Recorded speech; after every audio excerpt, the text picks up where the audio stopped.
Hey guys, welcome back to Minecraft The Lost Journals. Today, we're going to be reading chapter 22, which is titled The Grandmother Journal.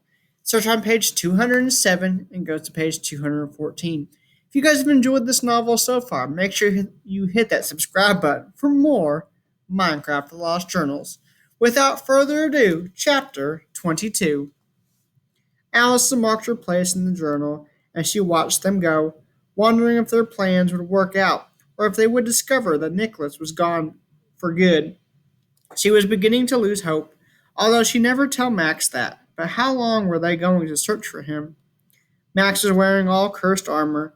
She nearly died from a wither skeleton attack, and they kept finding enticing and dangerous crafting areas designed like they were meant to trap them and encourage them to make bad decisions. She crossed her arms and looked at the great crafting hall with skepticism. This land was beyond inhospitable and had many rules that they were downright deadly for no apparent reason.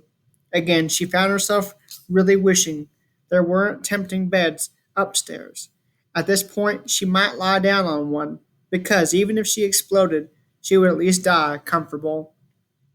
And why were there beds upstairs? Whose idea of a sick joke was that?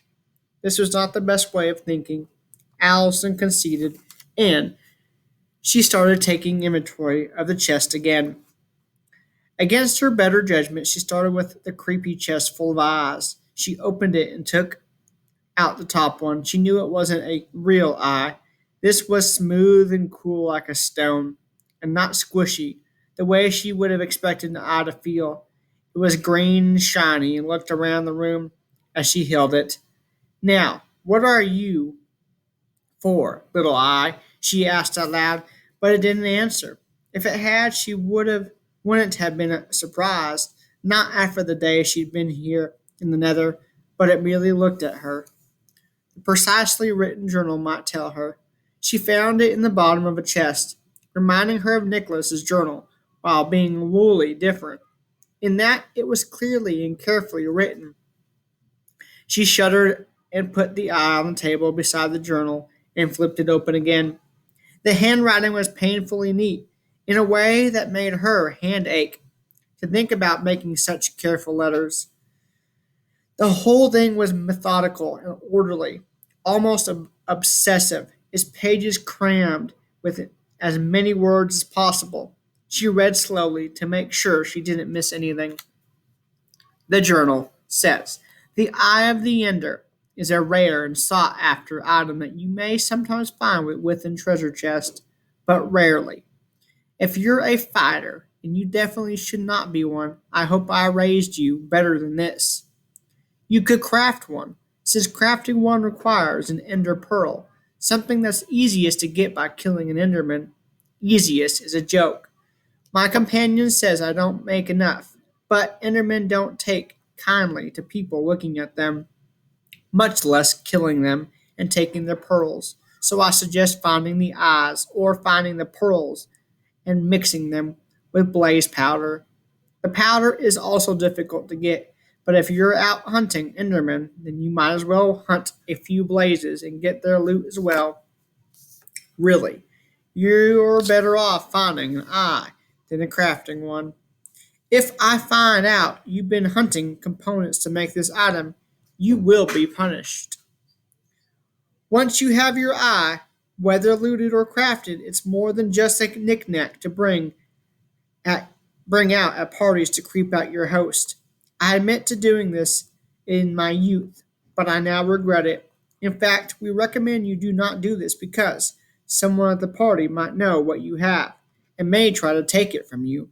And if you're a thief who loots chests and homes that don't belong to you, then deserve what's coming to you. Where was I? Ah, yes, the eye. It uses. It can do two frightfully useful things. One is to build an ender chest, an amazingly convenient storage item that allows you to any access anything in the chest from any other ender chest. How the chest knows? Not to get your items mixed up with the other users of the chest? I don't know. That's not my job. I just know it works. The Eye of the Ender is also a key of sorts, allowing you to build a portal to the end. The Eye of Ender is a key from a world you would never want to visit to a world you should never go to. But whatever, it's your life. Go ahead and do stupid, weird stuff with the eyes in this book. I won't be around to see all your bad decisions. It sounds like Grandma Dia could have written this, Allison said, laughing. Then she quieted. Realization washed over her. The text was informative, snarky, and a little passive aggressive, concerned with doing the right thing and being a lady, a very stern. It certainly felt like her grandmother, but Grandma Dia had never been to the Nether, but she knew Uncle Nicholas, and Uncle Nicholas had traveled to the Nether several times in his youth. He'd said his expedition companion was named Boots, not Lastidia Stiefel, Lastidia. Grandma's name is Dia. Her mind raced as she turned the journal back to the beginning and read the opening, this time imagining Grandma Dia's voice as she read the words. How was this possible? Allison felt dizzy as she wondered what in the world had made Grandma Dia travel to the Nether with Uncle Nicholas. Back in the day before their families grew, she returned to the journal.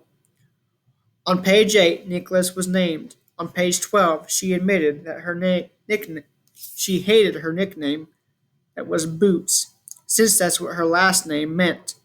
Grandma Dia had changed her name when she'd married Grandpa Robert, long dead. It was all coming together now. What would you have done if you'd known your old friend had exiled himself to the Nether? She whispered aloud, wishing her grandma were here so she could ask her. She missed Dia and the rest of her family badly at that moment and slid the journal away from herself, trying to get a hold of her emotions.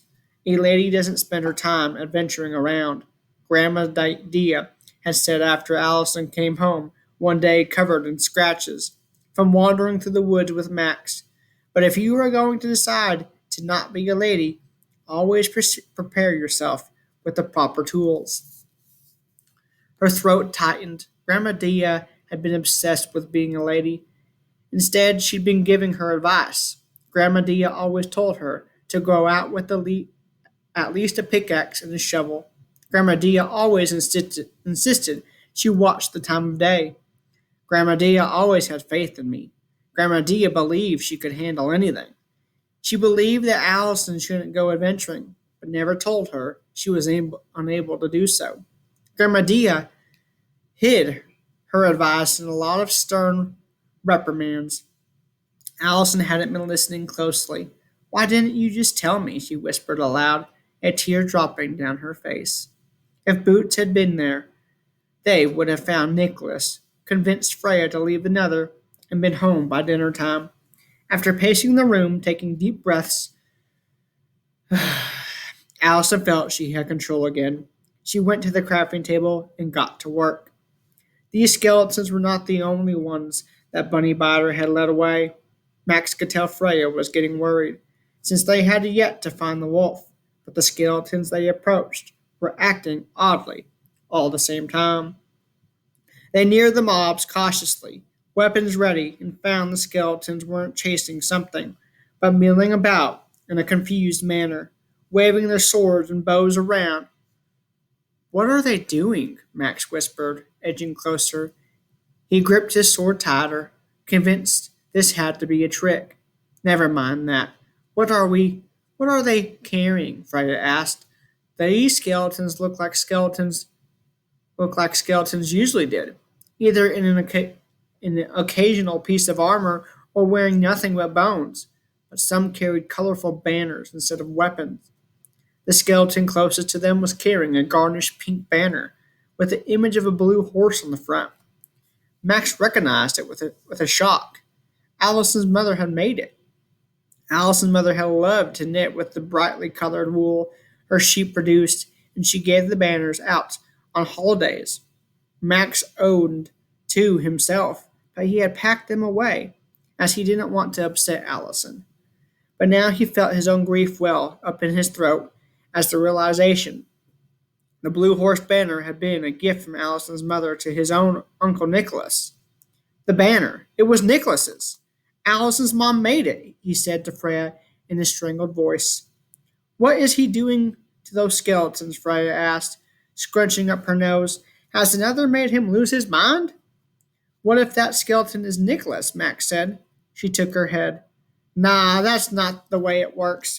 Skeletons are not some silly rumination of a dead person. They are monsters that spawn in dark places. That's just science, Max. She looked at Max with something akin to intellectual pity, like she was sorry for him because he fell asleep in the class too often. Besides, she continued, your uncle is behind this, for sure. Check out its helmet. Max had been so distracted by the colorful banner that he hadn't noticed the reason the skeleton had been staggering around. It wore a helmet backward on its head. It swung its banner through the air like a sword, flailing about, clearly unable to see anything. It pulled at the helmet with its free hand, but the thing wouldn't budge. Freya laughed. That's your uncle's enchanting right there. I don't know why he's got them carrying banners, but Nicholas is around here somewhere. Max's grief evaporated into something like hope as he realized she was right. With a quick slice of his sword, he took down the skeleton. It fell to the ground and disappeared, leaving its stone sword and cursed helmet and the banner behind. Max picked up the banner and stowed it. He left the other stuff on the ground. There were more skeletons, all wearing cursed armor that hindered them more than helped. Max and Freya found it easy to cut through them, heading in the direction the mobs were coming from. Nicholas had to be sending these skeletons out. The only question was, why? If the eyes of the Ender were in the pack, that meant they couldn't look at her, right? Allison patted the pack nervously, trying not to think of those eyes flickering around in the darkness. They were too valuable to leave behind, but they sure were creepy. She continued to inventory the supplies, stowing away water, obsidian, and stacks of food to keep the weird eyes company. She needed to be prepared for anything. Boots would have told her a lady was always prepared, even if what it took to get prepared was unladylike. Boots was unconcerned with paradox.